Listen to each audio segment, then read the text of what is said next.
Di sebuah desa yang terletak di kaki perbukitan, ada hutan senja yang selalu diselimuti cahaya jingga setiap sore.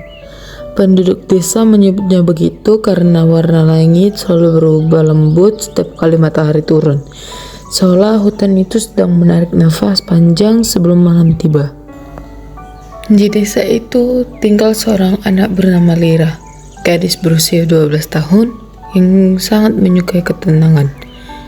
Ia tidak banyak bicara, tetapi ia selalu bisa merasakan sesuatu yang tidak dirasakan orang lain, seperti bisikan halus angin atau getaran ketika pohon-pohon melambai pelan. Setiap sore setelah membantu ibunya, Lira berjalan menyusuri jalan kecil menuju hutan.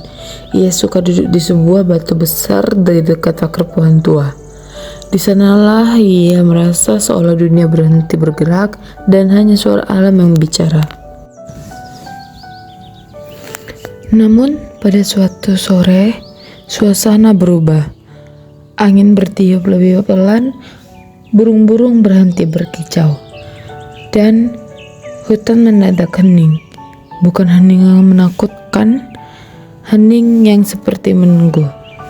Dari celah batang pohon tua terdengar suara rendah, bukan suara manusia, bukan juga suara hewan, melainkan suatu yang berada di antara keduanya. Lira, gadis itu terkejut, tetapi tidak lari. Ia menatap pohon tua itu dengan hati berdebar. Siapa? Siapa yang memanggilku? Tanyanya pelan. Dari dalam celah pohon keluar sinar lembut berwarna keemasan.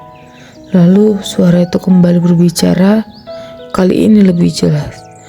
Aku adalah penjaga senja, roh yang menjaga keseimbangan hutan ini sejak lama. Dan kau adalah orang pertama yang mau mendengarkan aku. Lira mengambil langkah kecil dan mendekat. Udara di sekelilingnya terasa hangat. Kenapa aku? Tanyanya. Karena hatimu diam, jawab suara itu. Hanya mereka yang hatinya diam yang bisa mendengar suara hutan. Lira duduk perlahan di tanah menatap cahaya itu. Apa yang harus kulakukan? Dengar, kata penjaga senja. Manusia semakin jarang datang ke hutan. Mereka lupa membawa alam juga bernapas, juga merindukan teman. Aku ingin kau menjadi jembatan. Dengarkan apa yang hutan rasakan dan bawalah pesan ini kepada dunia. Angin kembali bertiup, membawa aroma basah tanah dan daun kering. Cahaya itu meredup, namun suara penjaga senja masih terdengar lembut. Hutan menangis ketika dilupakan, tapi ia bernyanyi ketika ada yang peduli. Hari-hari berikutnya, Lira datang setiap sore. Pohon tua itu selalu bercerita tentang akar yang halus, tentang burung-burung yang kehilangan tempat tinggal, tentang angin yang membawa kabar dari bukit jauh. Lira mencatat semuanya di buku kecil, dan tanpa ia sadari, warga desa mulai melihat perubahannya. Ia tampak lebih tenang, lebih dewasa, seolah membawa sesuatu dalam pikirannya yang tidak dimiliki anak-anak lain. Suatu sore, ia mengajak beberapa anak desa ke hutan. Mereka duduk bersama mendengarkan suara dedaunan, suara sungai kecil yang mengalir, dan langkah angin yang bermain di antara ranting-ranting.